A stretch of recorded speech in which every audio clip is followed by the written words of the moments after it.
Olá a todos, Rui Chinit aqui, bem-vindos a Hiroshima. Estamos em 6 de agosto de 1945, 8h15 da manhã. O avião americano de nome Enola Gay decolhou da ilha de Tinian, no Pacífico, em direção a Hiroshima, no Japão, carregado com uma ogiva nuclear. Hiroshima era uma cidade industrial e portuária, construída no delta de um rio, no mar continental de Seto. O avião lançou a ogiva nuclear de uma altura de 9.470 metros no coração da cidade e deu a volta rapidamente para se afastar da mesma. Pouco depois, em 43 segundos, a ogiva nuclear, a uma altitude de cerca de 580 metros, antes mesmo de atingir o solo, explodiu sobre Hiroshima, às 8h15 da manhã, exatamente quando as pessoas iam para o trabalho. Em segundos, a energia liberada pela divisão do átomo de urânio causou primeiro um clarão de luz ofuscante e foi seguida por um calor intenso. As temperaturas da Terra subiram para 4.000 graus Celsius, ou 3.982 graus Celsius, e essas tempestades de fogo viajaram 440 metros por segundo ou 426 metros por segundo e instantaneamente se espalharam pelo coração de Hiroshima. Tudo derreteu instantaneamente, incluindo as pessoas.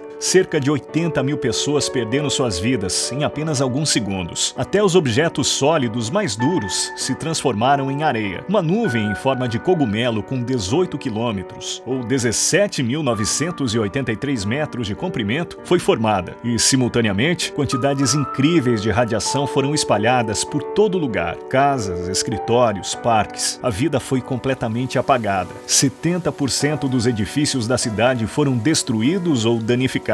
Então, nuvens negras se formaram, o que causou uma chuva. As pessoas, infelizmente, beberam a água dessa chuva, e a chuva que caía dessas nuvens era uma chuva ácida. Por causa dessa chuva, contendo materiais radioativos, essas pessoas foram perdendo a vida gradativamente, sem nenhuma possibilidade de cura. 2 vezes mais pessoas morreram por radiação ou por queimadura, comparado com aquelas que perderam a vida na explosão. Logicamente, este efeito fez com que milhares de outras pessoas tivessem tumores de pele, leucemia e outros tipos de câncer, ou nascessem com deficiências ou doentes. As estruturas genéticas de muitas pessoas mudaram e até hoje ainda existem muitas vítimas. Cerca de 350 mil pessoas viviam em Hiroshima naquela época e, de acordo com o relatório divulgado pelo Japão, cerca de 140 mil pessoas perderam a vida em poucos meses. Mas 75 anos depois, a cidade já está de volta à vida e as lições aprendidas com o passado podem ser vistas por toda a cidade. Um senhor de 91 anos que vivenciou pessoalmente o dia da explosão da ogiva nuclear veio até nós enquanto passeava energicamente com seus cachorros, pois percebeu que queríamos uma entrevista.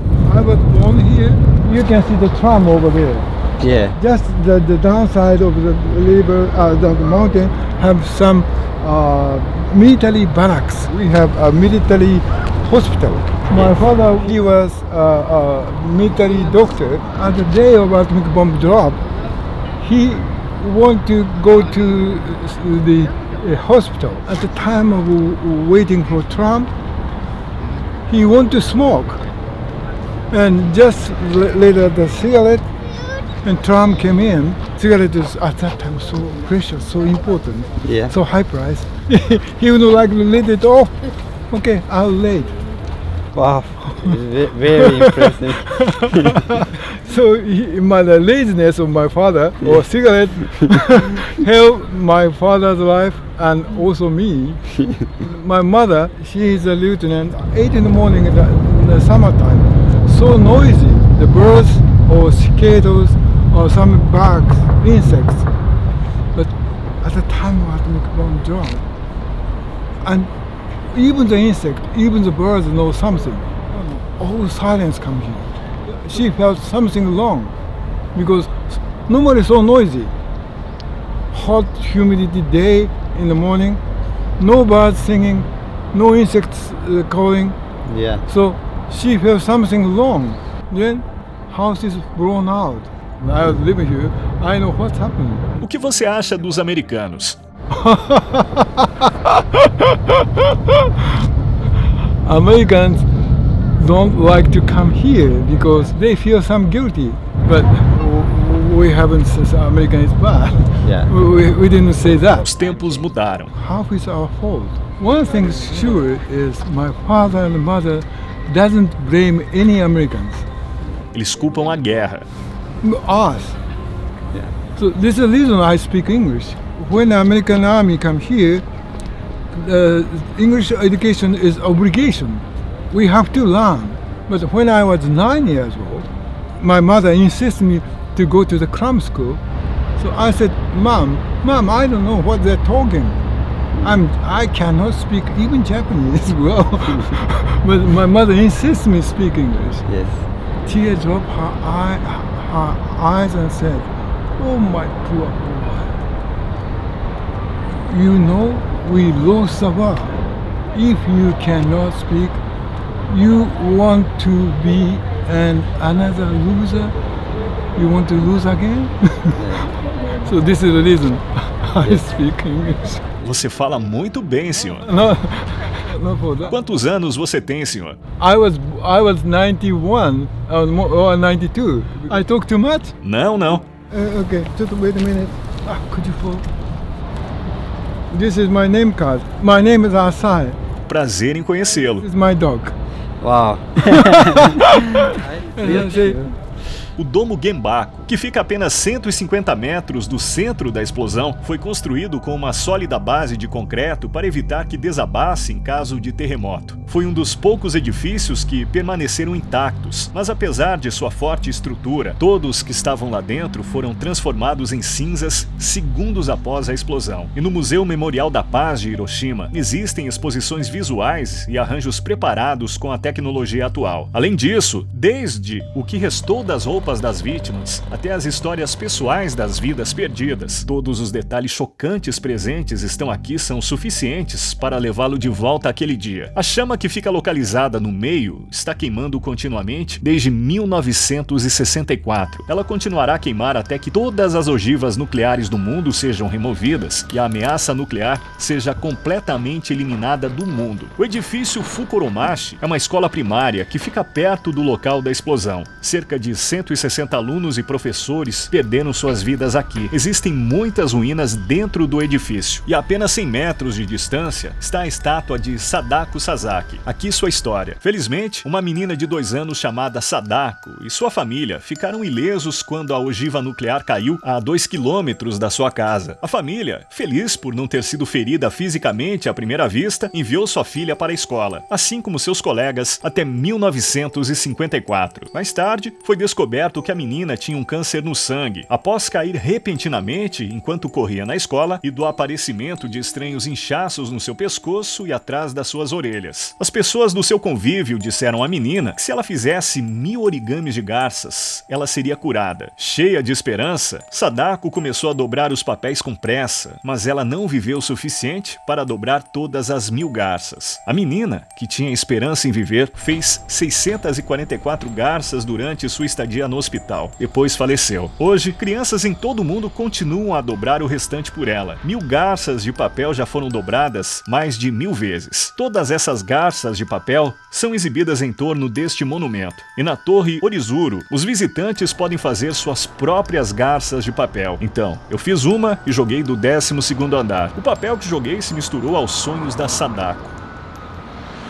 O povo japonês não detesta os americanos. Eles acreditam que a educação sobre a paz mundial é importante. Nas escolas, professores e livros didáticos não culpam os americanos, mas culpam a guerra. Eles acreditam que essa é a chave para seguir em frente. A Hondori Shopping Street é o coração da cidade. É o local mais movimentado da cidade para fazer compras e passear à noite. Nós podemos ver como Hiroshima se tornou o que é hoje. O local da explosão nuclear agora se tornou um próspero parque cercado por vida. Hoje, a cidade é uma metrópole vibrante, com uma população de 1,2 milhão de pessoas. Ela está se desenvolvendo rapidamente como uma importante cidade portuária, industrial e turística. Enquanto aprende com o passado, ela não se prende ao mesmo e apenas se concentra no futuro. Eles me deram um pássaro de origami. 3 dias depois, os Estados Unidos, que lançaram a ogiva nuclear em Hiroshima, lançaram outra na cidade de Nagasaki. Essas foram as ogivas lançadas na Segunda Guerra Mundial há mais de 75 85 anos. Nos dias atuais, elas são muito mais potentes. A ogiva nuclear lançada em Hiroshima gerou uma explosão de 15 quilotons, o que corresponde à força de 15 mil quilos de TNT. Se essa ogiva nuclear tivesse explodido no centro da cidade de Nova York, ela ficaria desta forma. O raio da área afetada pela explosão teria sido de aproximadamente 1,5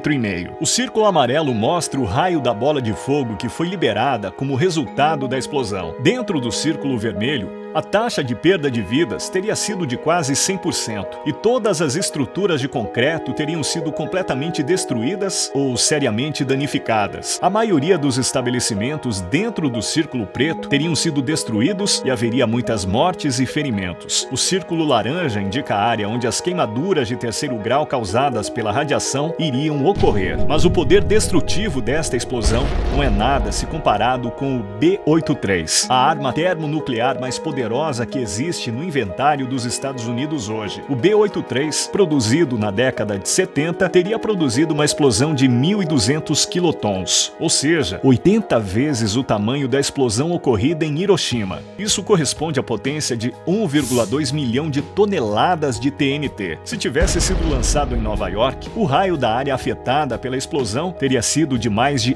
11 quilômetros. Há também a maior ogiva nuclear já testada pelos Estados Unidos, em 1954, nomeada de Operation Castle Bravo. Ela produziu uma explosão de 15 mil quilotons, ou seja, mais de 1000 vezes a explosão em Hiroshima. Se tivesse sido lançada em Nova York, o raio da área afetada pela explosão teria sido de mais de 35 quilômetros. No entanto, existe uma ogiva nuclear ainda mais poderosa do que essa, uma que foi detonada em 30 de outubro de 1961, chamada de Tsar Bomb pela União Soviética. É a maior que já foi detonada. Ela causou uma explosão de 50 mil quilotons, ou seja, mais de 3.300 vezes o tamanho da ogiva nuclear lançada em Hiroshima. A nuvem em forma de cogumelo resultante era tão alta que tudo na Terra parecia minúsculo em comparação a ela. Se tivesse sido lançada em Nova York, o raio da área afetada pela explosão teria sido de mais de 50 quilômetros e poderia ser vista até mesmo do espaço. A ogiva nuclear Tsar foi produzida há 50 anos e estima-se que existam 15 mil ogivas nucleares no mundo hoje. Se o Tratado de Não Proliferação Nuclear não tivesse sido assinado em 1963, o mundo agora seria o lar de ogivas nucleares muito mais poderosas. Por último, mas não menos importante, quero contar a vocês a história de Totsumoto Yamaguchi. O Yamaguchi trabalhava para a Mitsubishi, que agora é conhecida como uma marca de automóveis, e ele visitou Hiroshima em uma viagem de negócios em agosto de 1945. Percebendo que havia esquecido a passagem quando estava a caminho da estação ferroviária, que ficava perto do local da detonação, voltou para o seu escritório, que ficava um pouco mais longe do ponto de detonação, e naquele momento testemunhou a primeira ogiva nuclear flutuando no céu. Um clarão repentino e intenso, seguido pela explosão, rompeu seu tímpano, cegou-o temporariamente e causou queimaduras graves no lado esquerdo de seu corpo. Mas ele ainda está vivo. Ele passou a noite no bunker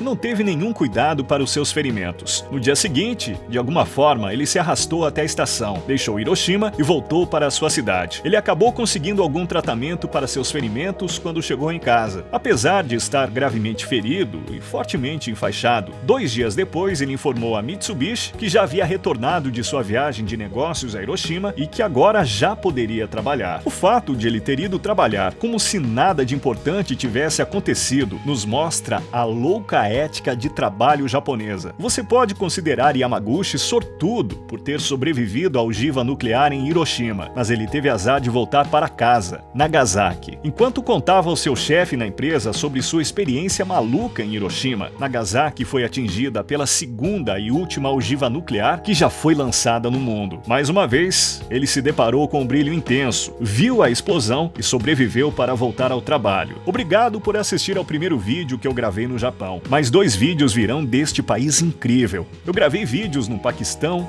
Yakutsk e Tanzânia. Se você quiser apoiar minha equipe e a mim, eu agora habilitei o botão de inscrição no meu canal do YouTube. O link estará na parte de cima da descrição e eu continuarei trazendo informações valiosas para você. É sua decisão apoiar esses documentários independentes, documentários que têm uma abordagem completa. Rui Chinich esteve aqui.